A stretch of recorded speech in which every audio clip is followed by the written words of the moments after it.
Hello, I am Kaluwa and I am steeping up some Claritea. And today I have Indulge tea because, quite honestly, my heart's a little heavy, and Indulge actually physically and energetically helps your heart, and I thought that we could all use a little bit of love today, so I'll start with me. Well, I actually wanted to tell a story, and there's a point to it, so you'll see that at the end. But the story is about a dream I used to have. It's probably middle school, 6th, 7th grade, and I would have this dream all the time. It was, if you've ever had one of those falling dreams, like where you you kind of wake up like that. But I used to have the same one, and I remember it, having it from all the way, all the way from the beginning of my life. Like I would always have this same falling dream, and it always looked very much the same. Great big grassy field, okay?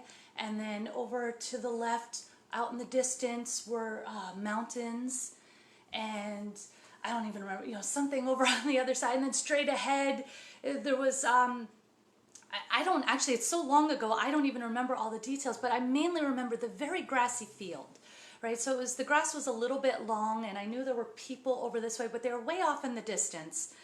And I'm just walking along happily, right? And then, just like that, I fall into this like hole that was covered by the grass that you couldn't see. And, whatever, I was 6th, 7th grade, right? So it was just kind of one of those annoying things, like, right? I'd startle awake and then, and go back to sleep. And so I was having them more and more frequently all of a sudden. And so I brought it up to my dad. I started telling him about it. And he said, wait a second, did it look like this over here? And I was like, yeah. I said, and did it look like this over here? And I said, wait a second, yes. How do you know what was in my dream? Like, how could that be possible?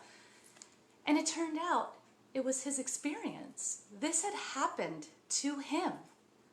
He was a young boy. Apparently there was like this big community picnic going on. Everybody was off over there, and he just sort of wandered off with his dog and, was walking through this big grassy field, and there was an abandoned well that had never been covered.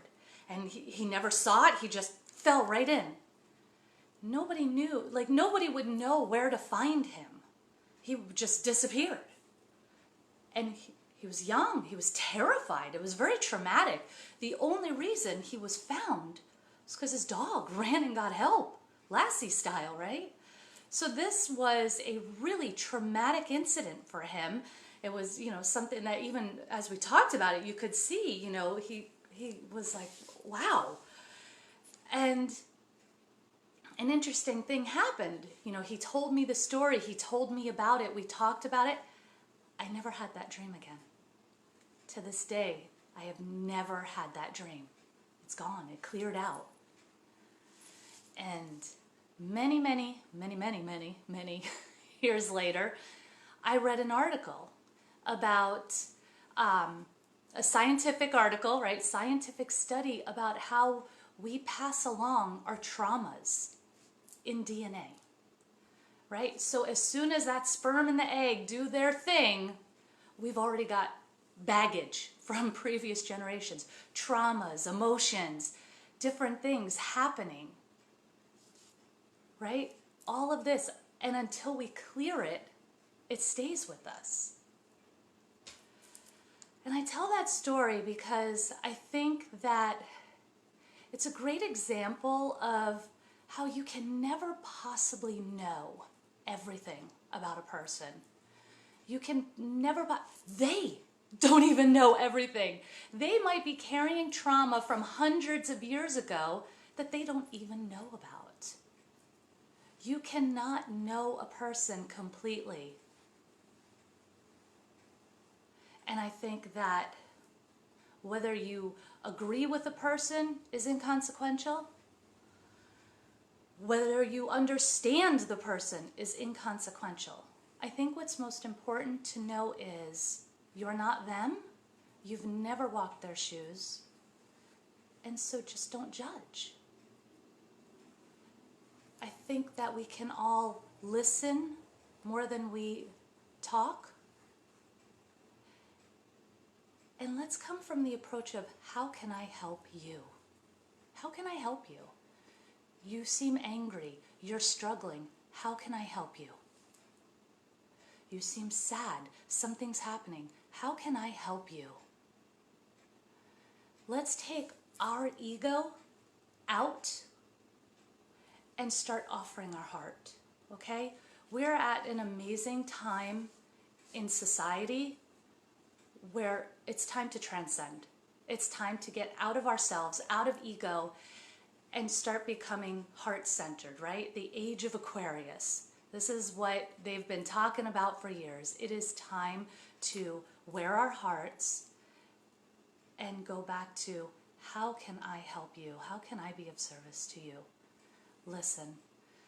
So that's really what I've got to say today. I really appreciate those of you who have hopped on and are watching. Hello, Brianna and Dot. You guys are both such beautiful souls, so I'm really glad you are here. If anybody has anything to say, I would love to hear it, whether it's, live in real time or whether you watch this and have something to say afterwards. I just really felt a need to tell this story, to talk openly about it, and again, you may judge me. That's kind of the opposite of the point, but that's okay. I'm okay with that. I feel like I've seen a lot of commenting and a lot of things. I thought that I was enlightened. I thought I knew stuff. And now with a lot of the comments and things that I'm seeing, I'm learning that what I knew was only the tip of the iceberg. Just that little tiny piece that we see. Whereas there's like this huge other thing underneath it that we didn't even realize. So, how can I help you? Let me know. How can I help you today? I send you so much love. And I hope you have an amazing day. Heal. Bye, my love.